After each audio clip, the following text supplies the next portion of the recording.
Selamat datang di video channel ICA Jemaat Indonesia, menyampaikan pesan Yesus Kristus kepada seluruh dunia. Untuk informasi lebih lanjut, kunjungi website kami di icahk.org.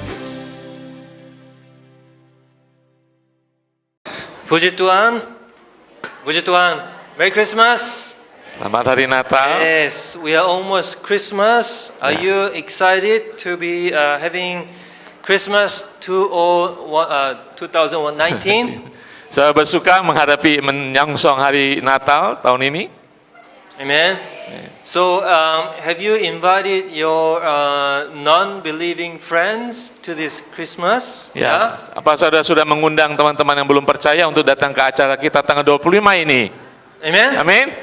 You Ya. know, Christmas is, I think, the best day to invite non-believers. Ya, Hari Natal, hari yang berbahagia ini adalah hari yang tepat untuk kita mengundang teman-teman kita yang belum percaya kepada Kristus untuk datang di acara kita.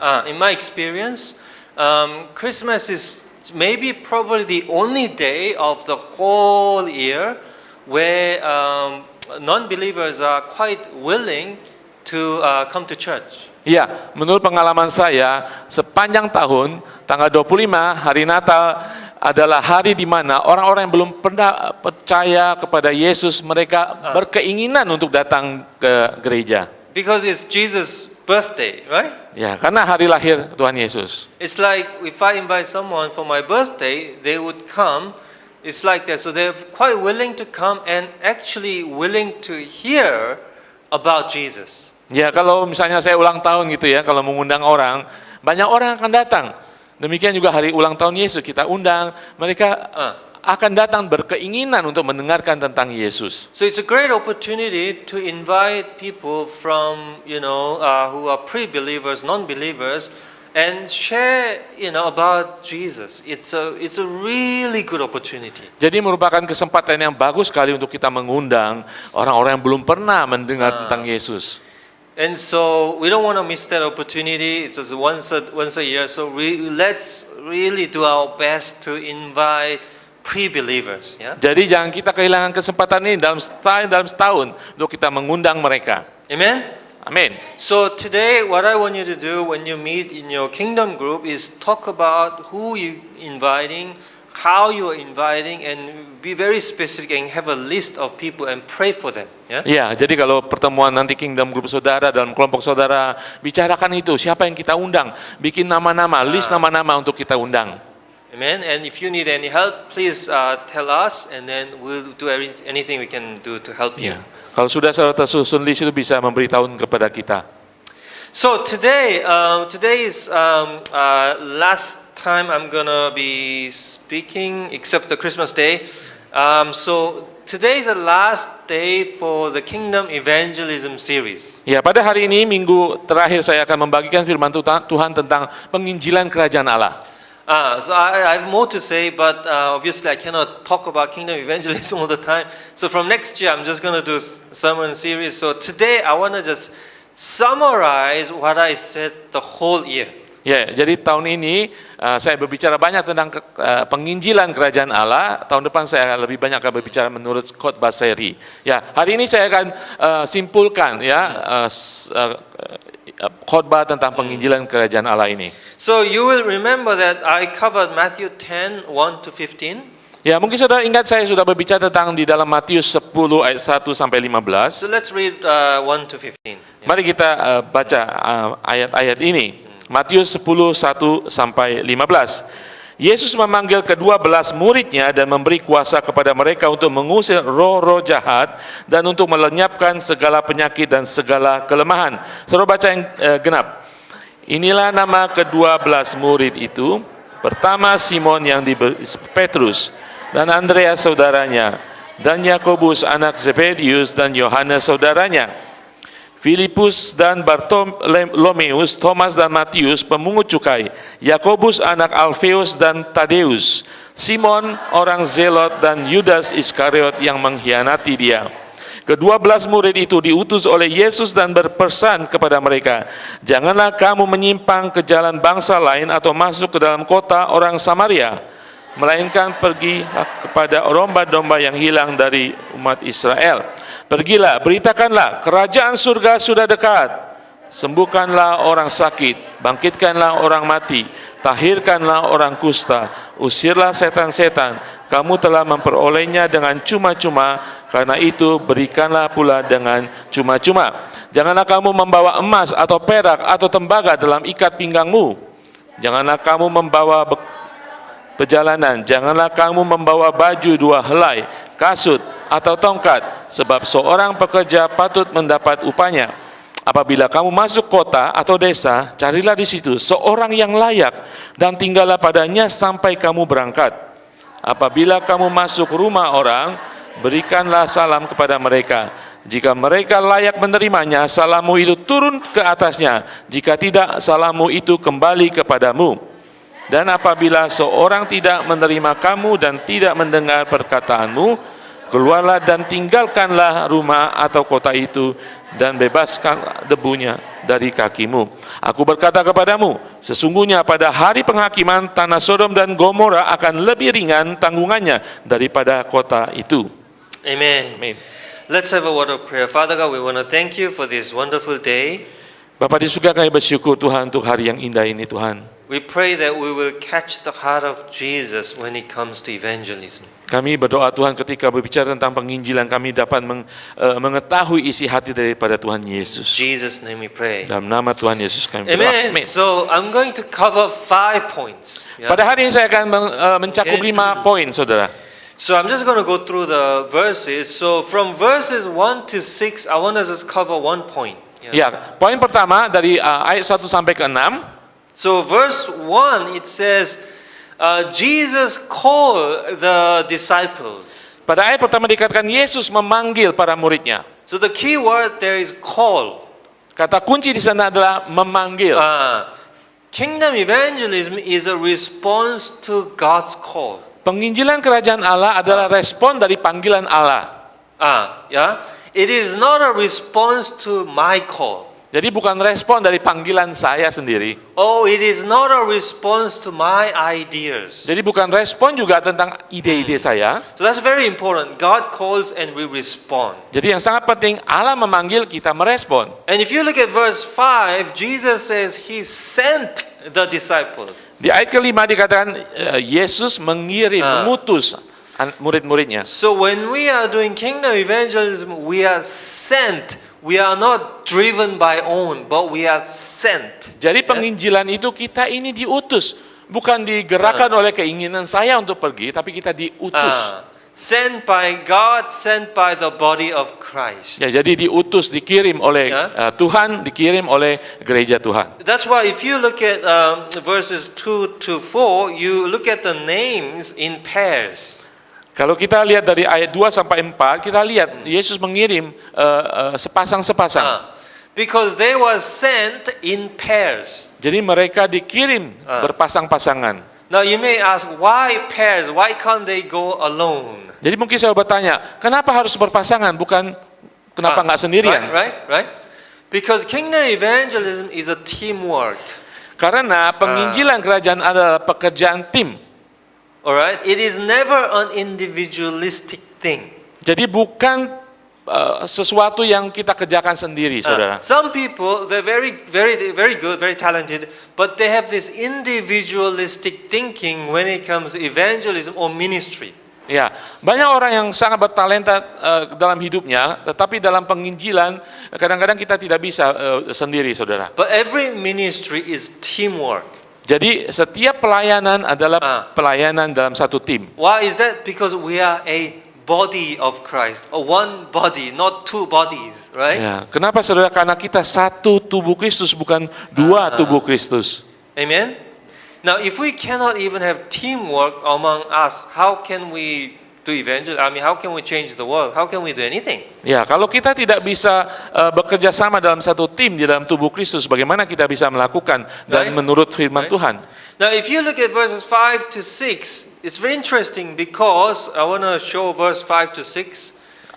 Coba tampilkan ayat 5 dan 6. 5 to 6. Ya, ayat 5 dan 6. Ya. 5 to 6. Yeah. You see that Jesus told them where not to go before it tells them where to go. Kalau kita perhatikan di ayat 5-6 ini, Yesus mengatakan jangan ke kota ini sebelum mengatakan kamu harus ke kota ini. Jesus tells them what not to do before he tells you what to do. Jadi Yesus memberikan instruksi untuk sesuatu yang jangan dilakukan, baru Yesus lanjutkan dengan sesuatu yang bisa dilakukan. Amen. Why is that? Kenapa, saudara? How many of you know that it is more difficult not to do something that I plan to do? Berapa banyak saudara tahu bahwa begitu susah untuk kita tidak melakukan sesuatu yang sebenarnya ingin saya lakukan, Then to do that I agreed to do anyway. daripada melakukan apa yang saya ingin untuk saya lakukan. Especially if it's something you think is a good thing. Apalagi saudara pikir apa yang saya ingin lakukan itu sesuatu yang baik. Right? So we sometimes have many ideas and good ideas, but we need to remember that it is a teamwork and we are sent and instruction comes to Ya, us. kadang-kadang kita punya ide-ide yang cemerlang gitu ya, ide kita sendiri. Tapi harus ingat penginjilan adalah pekerjaan bersama, pekerjaan tim. Sometimes, I'm very excited. I think this is good, but my leader, my pastor says, "Oh, wait, stop! So don't do that, because whatever. But do this." Sometimes, we get very upset. Ya, kadang-kadang kita begitu semangat melakukan sesuatu menurut ide kita ya. Terus ada atasan kita, pastor, pemimpin kita, gembala mengatakan jangan lakukan ini, mungkin lakukan yang ini. Itulah kadang-kadang kita menjadi sedikit marah gitu ya. It is not a question of who's right or wrong. Ya, bukan pertanyaan siapa yang benar, siapa yang salah dalam hal ini. But it is about teamwork, and it has to be like this. Tapi berbicara tentang teamwork, pekerjaan tim, dan harus begitu adanya. So first point there is kingdom evangelism is not defined by humans. Jadi penginjilan kerajaan Allah bukan ditentukan dari manusia itu sendiri, It is defined by God. tapi ditentukan oleh Allah. It is God's agenda. It's not human agenda. Jadi ini semuanya agenda daripada Allah, bukan agenda kita. So an individual human cannot just do whatever you want. Jadi sebagai individu satu-satu kita ini tidak bisa melakukan apa yang kita inginkan. It has to be a team, a body of Christ thing. Amen. Jadi harus merupakan sesuatu dari satu tim tubuh Kristus. That is probably one of the most important point. Jadi itu merupakan poin yang sangat penting sekali. Okay, let's move on to the second point, which is verses 7 and 8. Ayat 7 dan 8. Can we Poin show- kedua, can we show ayat 7 7, and 8? ayat 7 berikutnya. Now here Jesus tells us what to do, the activities for evangelism. Nah, disinilah pada ayat 7 dan 8 Yesus memberikan instruksi apa yang harus dilakukan, aktivitas dalam suatu penginjilan. Now if I don't show you this and I ask you what activities for evangelism should we do, then you will have hundreds of ideas. Ya, kalau saya tidak tunjukkan ini, kalau saya tanya kepada saudara, apa aktivitas dalam suatu penginjilan? Mungkin saudara punya lebih daripada 100 aktivitas yang bisa saudara sampaikan. Let's do this activity, let's do that. I mean, they're all good. I'm not saying they are wrong, they're all good. Ya, mungkin saudara akan keluar dengan aktivitas ini, kegiatan ini. Saya nggak mengatakan itu semua salah. Especially, makan, eating together is good. Ya, apalagi makan ya, itu baik sebenarnya. I love those things, and it's good. It draws people together. Makan, Ya, right? makan itu makan. menarik banyak orang bersama-sama. Right. But if you ask Jesus, he will tell you these 5 things. Tapi kalau kita tanya kepada Yesus apa aktivitas, kegiatan utama dalam suatu penginjilan, Yesus akan mengatakan seperti ini. It means you can do other things like makan, but you need to have these. Ya, mungkin saudara bisa melakukan kegiatan makan bersama, tetapi saudara harus punya kegiatan yang ada di ayat ini. Maybe you don't have everything in one go, but you have to have all of them at some point. Ya, jadi kegiatan ini mungkin tidak semuanya dalam suatu kegiatan penginjilan, tetapi minimal harus ada satu daripada ini. Right? So let's look at the 5. Number 1, proclaim the kingdom of God. Yang pertama adalah memberitakan Injil Kerajaan Allah. Remember, proclaim what? The kingdom, not some theory. Jadi saudara ingat, ini memberitakan kerajaan Allah, bukan memberitakan sesuatu pikiran, cara pikir, teori dan sebagainya. Number 2, heal the sick. Yang kedua, menyembuhkan yang sakit. Number 3, raise the dead. Yang ketiga, membangkitkan orang mati. Amen? Raise the dead. Amen. membangkitkan orang mati. Amin. Number 4, cleanse lepers. Nomor 4, mentahirkan penyakit lepra. What's the difference between cleanse lepers and heal the sick? I personally believe, cleanse lepers is more to do with inner healing. Apa bedanya menyembuhkan orang sakit dan mentahirkan orang penyakit lepra? Saya percaya mentahirkan orang yang berpenyakit lepra itu berhubungan dengan inner healing, kesembuhan di dalam. At that time, lepers had, they were guilt, shame, and condemnation. We are to set people from guilt, shame, and condemnation. Ya, karena orang yang menderita penyakit lepra atau kusta, biasanya mereka ada rasa malu, merasa terkutuk, merasa bersalah dan sebagainya. Amen. Amen. Because in Jesus there is no guilt, shame, or condemnation. Karena kalau orang percaya di Yesus dan di dalam Yesus tidak ada lagi rasa malu, terkutuk dan merasa bersalah dalam kehidupannya. Amen. So we have to set people free from guilt, shame, and condemnation. Jadi kita harus memerdekakan orang di dalam nama Tuhan Yesus, orang yang merasa bersalah, terkutuk dan merasa malu. And number 5, cast out demons. Yang kelima adalah mengusir setan. We got to do that. We cast out demons. Kita harus melakukan itu ya. So let's do all these. Yeah. Jadi mari kita melakukan semua kegiatan ini dalam penginjilan. 2020, let's do all. Let's not miss out even one. Ya, jadi tahun 2020 mari kita lakukan semua ini. Jangan sampai ada yang tidak kita Even lakukan. raising the dead, let's not miss out. Bahkan termasuk membangkitkan orang mati. Jangan kita melupakan itu. I think it's very important that we plan. We pursue raising the dead. Jadi kita harus tetap berpikiran dan kita harus melakukan itu kalau ada kesempatan. Amen? Amen? Amin. We go mission trip or we go somewhere, a hospital, somebody just died, raise the dead. Jadi kalau kita ke mission trip katanya ya, kita kunjungan ke rumah sakit, ada yang mati. Mari kita di dalam nama Tuhan Yesus membangkitkan orang mati. We have to do it. Kita harus melakukannya. Some people think, oh, pastor, that's very, very difficult. Ya mungkin katakan, oh pastor itu sesuatu yang susah untuk membangkitkan orang mati. Have you raised the dead, Pastor Peter? Pastor Peter, kamu sudah pernah bangkitkan orang mati enggak? Are you asking me? Are you asking me? Saudara ya. Okay, my answer to you is this. If you ask me, Jawab saya bagi saudara I'm not sure ya. you ask me, but if you ask me, my answer to you is this. Jawab saya kalau saudara bertanya kepada saya, apakah saya sudah membangkitkan orang mati? I have not yet raised the dead. Saya belum pernah membangkitkan orang mati. But I plan to raise the dead by the grace of God. Tapi Amen. saya merencanakan membangkitkan orang mati di dalam rencana Amen. Tuhan. And so should you. Juga saudara harus bisa melakukan di dalam Amen. nama Tuhan. Let us plan. Let us raise the dead. Amen. Mari kita berencana dalam rencana Tuhan untuk Haleluya. membangkitkan orang mati. Amin. Hallelujah. Okay, so that's 5 things. No, third point.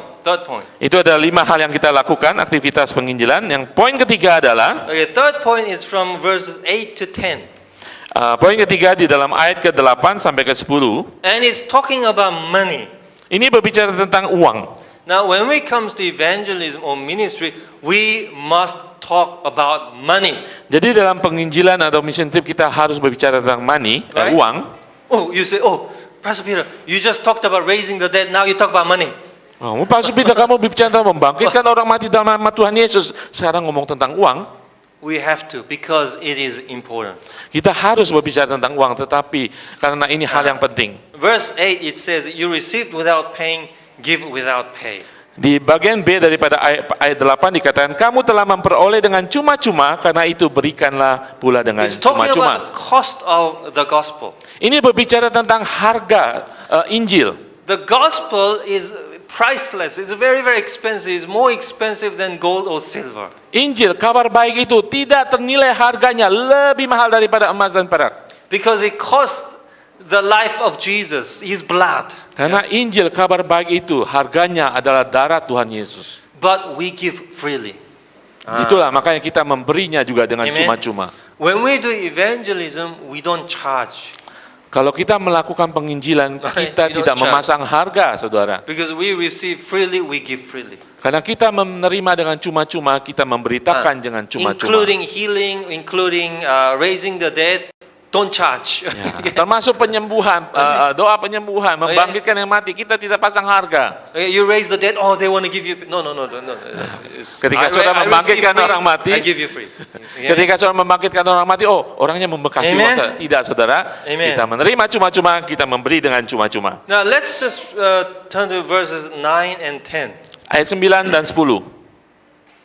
9 and 10 is quite not easy to understand. Ayat 9, 10, ayat yang tidak gampang untuk kita mengerti. Does it mean that when we go on a mission trip, we don't carry money? Nah, apakah kita tidak membawa uang ketika kita mengadakan perjalanan misi? That means we cannot makan? Jadi nggak boleh makan? What do we do? We cannot pay for the airfare? Kita harus bayar uang tiket pesawat. We swim there? Apakah kita berenang ke sana? What does it mean? Apa artinya ini, saudara? It is difficult because he's not talking about external thing.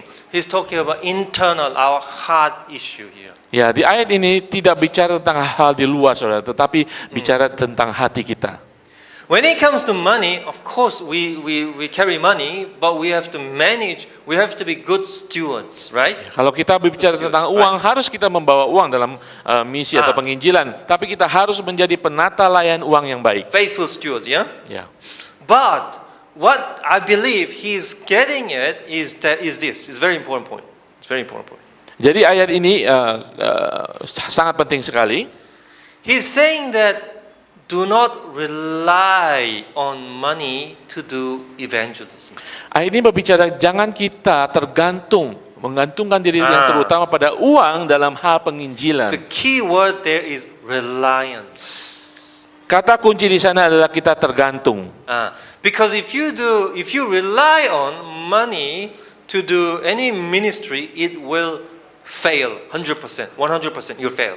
Kalau penginjilan, perjalanan misi kita hanya tergantung kepada uang, program itu akan 100% gagal. We use it faithfully, good stewards, but we do not rely on money to do ministry. Jadi kita memakai uang sebagai penata layan dengan Amen. bijak dan tapi kita tidak tergantung dengan uang dalam suatu penginjilan. Amen.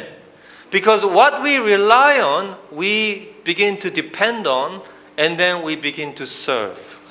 Kalau kita tergantung kepada uang, lama-lama kita sungguh-sungguh terikat dengan uang itu dan kita menyembah uang, melayan uang itu. But how many of you know that we cannot serve God and money at the same time? Saudara pasti tahu kita tidak bisa melayani Allah dan melayani uang pada waktu yang sama. So we cannot rely on money. Jadi kita tidak bisa mentergantungkan suatu Now program when I say pada money, uang. I'm not just talking about money.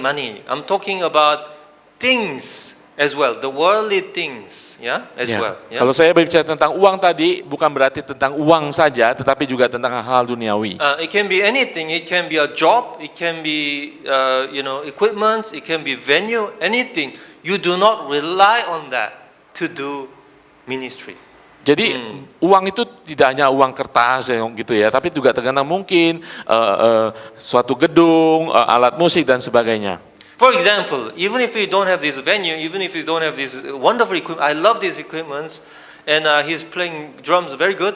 But even if we don't have that, no problem. If we have the Holy Spirit, amen. Ya, kalau kita tidak memiliki gedung ini atau memiliki alat musik ini, kita juga nggak masalah mengadakan suatu penginjilan. Yang penting kita memiliki Roh Kudus dalam kehidupan kita. Amen. Amin. Amen. So think of what we rely on. We don't rely on money or things of that nature. Yeah? Jadi penginjilan kita tidak tergantung kepada uang dan hal-hal duniawi. We got to be very, very careful there. Yeah. Jadi kita harus hati-hati dalam hal ini. Okay, let's look at verses 11, 12. Jadi kita lihat ayat berikutnya 11 sampai 12. 11 and 12. Ayat 11. 11, yeah. So this is the fourth point there. It is talking about, you probably remember because I shared not long ago, is looking for treasure. Yeah. Ini poin yang keempat, pasti mungkin saudara ingat beberapa waktu lalu, tidak lama saya sudah membagikan ini, kita mencari orang yang layak, mencari harta itu. And where is the treasure? Di mana harta itu? Where is the treasure? Di mana saudara? In bank, HSBC? No. di bank, di tabungan? No, right? Tidak ya. the treasure is in the persons of peace. Ya, harta ketika kita mengadakan suatu pelayanan ada sesuatu yang kita harus temukan yaitu So, orang yang layak itu, yang So orang we damai look itu. for that one person. Jadi kita harus mencari satu orang yang layak itu. Kingdom evangelism is not about events or program. It is about finding that one person. Jadi penginjilan kerajaan Allah bukan berbicara tentang suatu program, event, tetapi mencari satu orang yang layak itu. So when you invite your friends to this Christmas, think of them as one individual. One individual. Don't just look at, I'm just doing this program, I'm doing this event, so come and then we have to take care of them. Ya, jadi ketika kita mengadakan perayaan 25 nanti, ketika saya mengundang teman saya, teman saudara harus ingat, saudara saya mencari satu orang dan sungguh-sungguh saya memperhatikan orang itu, bukan masalah perayaan itu sendiri. We need to love them. Yeah? Kita harus mulai mengasihi mereka. Don't try to convert them, just love them. Jangan berusaha untuk menjadikan mereka orang Kristen dulu, tapi berusaha untuk menjadi teman mereka. When you evangelize, don't try to, Jesus doesn't say try to convert them. No, he says heal the sick, raise the dead, cast out demons, proclaim the good news. He didn't say, convert. So just love them. Ya. Love them. Ketika Yesus berbicara tentang kegiatan penginjilan, Yesus tidak mengatakan, langsung mengubahkan mereka menjadi orang percaya. Tidak. Yesus mengatakan 5 hal tadi, menyembuhkan orang sakit, membangkitkan orang mati dan sebagainya. You invite them and they may say, I cannot come because of this. Then listen to them, see how you can help them. Ya, ketika saudara mengundang satu individu, mereka katakan, saya nggak bisa datang, saya ini. Saudara mulai mendengarkan apa yang dikatakan oleh mereka. Because we need to stop for the one. Yeah? Jadi kita harus berusaha memperhatikan satu orang itu. And as you can see, verse 12, spend time with them. Dikatakan di dalam ayat 12, luangkan waktu bersama dengan mereka. Not just come and then you go, see you next Christmas. No, it's like we spend time with them. We share life with them, just love them without any agenda. Ya, kalau kita sudah mendapatkan satu orang, sudah datang ke acara Christmas, sudah bye-bye, tahun depan sudah berusaha menjadi teman dengan mereka, berbagi kehidupan, sharing dengan mereka, mendengarkan mereka dan sebagainya. And we learn that persons of peace are persons you may not expect. Just we talked about Zacchaeus, the prison guard, and the Samaritan woman at the well, right? Ya, berbicara tentang satu orang yang layak ini, kita berbicara seperti Zacchaeus, seperti perempuan di Samaria itu, satu orang yang mungkin kita tidak duga sebelumnya. These are most unlikely people you meet at unlikely places and unlikely timing. Jadi untuk menemukan orang yang layak ini, biasanya kita dalam waktu yang mungkin kita tidak duga sebelumnya, tempat yang kita tidak duga, situasi yang kita tidak duga sebelumnya. They're everywhere. Jadi mereka ada di mana-mana kalau begitu. When you invite friends, don't just invite the obvious ones. Or think of, or maybe I don't know this person very well. Just try to invite them. Just be friends with them and things like that. Jadi saudara, kalau saudara mengundang satu orang gitu ya, selain orang yang saudara kenal, coba undang orang-orang yang belum pernah saudara ketemu, orang yang baru. Okay, one last point and I'm going to close is verse 13. It says we must transfer our peace to that person. Poin terakhir yang saya ingin bicarakan di ayat 13, jadi kita harus mentransfer damai sejahtera kita, shalom kita kepada orang itu. So kingdom evangelism is not about like telling them but we transfer our peace, transfer our love to these people. Jadi penginjilan kerajaan Allah bukan untuk kita memberikan pengetahuan harus ini, tetapi berbicara juga tentang bagaimana kita memberikan damai sejahtera, shalom kepada mereka. And remember, and some of you may ask, I don't know if I have that peace. I don't know if I have that compassion or love. Ya, mungkin saudara katakan, apakah saya punya damai sejahtera itu? Apakah saya punya belas kasihan itu dalam diri saya? But you have it. When you believe in Jesus, you already have received it. Tapi percaya, ketika saudara percaya kepada Yesus, saudara sudah memiliki damai sejahtera itu dan kasih sayang itu. It's not something you can earn or you can train. You can be trained. No, because this is from the kingdom. These are kingdom resources and that you received it when you received Jesus. Ya, jadi damai sejahtera, belas kasihan itu bukan sesuatu yang bisa kita dapatkan, Tapi kita memang bisa dilatih, tapi sesuatu yang sudah kita terima sebagai anak kerajaan Allah. But you may say, oh, but I don't know, I don't feel it. I don't feel the peace, love. Yeah? Mungkin saudara kata, oh saya sendiri nggak merasakan ada damai dalam kehidupan saya. You don't feel doesn't mean you don't have. It's just like you don't feel your liver, right? But you have. I'm sure you have liver, right? Yes. Do you feel your liver? No. Damai sejahtera mungkin saudara tidak merasakan, tapi saudara punya, saudara. Amin. Seperti saudara punya isi perut, saudara nggak bisa merasakan kan? Saudara punya jantung, saudara punya jantung kan? Tapi saudara nggak bisa merasakan. Saudara punya damai itu, mungkin saudara nggak merasakan saat ini. But the thing is this. But but you need to activate this. Hal yang harus saudara tahu bahwa saudara sudah punya itu, saudara harus mengaktifasikannya. It's like turning on the switch. You have to activate your peace, the transfer, things of the kingdom very often need activation. Ya, itu halnya seperti kita menyalakan lampu gitu, harus kita on-kan dalam kehidupan kita. Hal-hal kerajaan Allah dalam kehidupan kita, damai sejahtera, sukacita, harus kita aktifasikan. But how do you activate? Well, very simple. When you heal the sick, it'll be activated. When you cast out demons, it will be activated. When you raise the dead, it will be activated. When you proclaim the kingdom, it will be activated. Ya, sejalan dengan saudara menyatakan kerajaan Allah, memberitakan kerajaan Allah, menyembuhkan yang sakit dan membangkitkan orang mati, hal-hal kerajaan Allah dalam kehidupan saudara akan teraktivasi dengan sendiri. When you find the person of peace and you try to transfer peace, it will be activated. Ketika saudara menemukan orang yang layak itu, saudara mentransfer damai sejahtera shalom itu, Amen. saudara sendiri akan Hallelujah. diaktifkan kembali. So you do it, you will know. Some of you went to mission trip, you know. When you are here, nothing happened. You went there, you pray for sick and they get healed. The deaf ear opens, because it's activated. You activate the switch.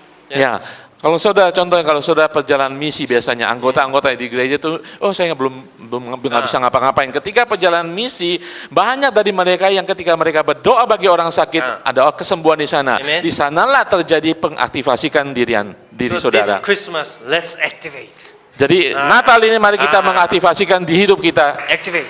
Yeah. Right. It's a good time to activate the switch. Ya, waktu yang bagus, waktu yang baik untuk kita mengaktifasi segala isi dalam kehidupan kita ini dari kerajaan Allah. So I'm gonna close now, but I want to just say one thing about this activation. Saya akan tutup, saya akan bicara satu hal tentang aktivasi ini. This activation switch may not work for two reasons. Aktivasi kerajaan Allah dalam kehidupan kita ini tidak akan bekerja dalam dua hal ini. So you try to activate, it doesn't work. There are two reasons for that. Saudara berusaha mengaktifasi, I think. ada dua hal yang terjadi I think. kalau tidak terjadi I think. pengaktifasian. One is we talk reliance on money, you won't be able to activate. Ya, pertama kalau kita tadi bicara tentang ketergantungan kita dengan materi atau uang dan sebagainya, saudara tidak bisa diaktifasikan. Because you are getting the wrong resources for your ministry. Karena saudara sedang bertergantung mengambil sumber daya yang berbeda daripada kerajaan Allah itu. You try to get the resources from worldly, whereas you need to get kingdom resources for kingdom evangelism. Karena saudara berusaha mengambil sumber daya ketergantungan saudara pada dunia, bukan kepada kerajaan Allah. The other reason is if there is a religious spirit, the switch may not work. Hal yang kedua adalah ketika ada roh-roh agamawi dalam kehidupan kita, pengaktifan kerajaan Allah tidak akan terjadi. That's why the priest and the Levite in the Good Samaritan story, they could not stop for the one because the activation switch didn't work because of religious spirit. Dalam cerita orang yang dirampok dalam perjalanan dari Yerusalem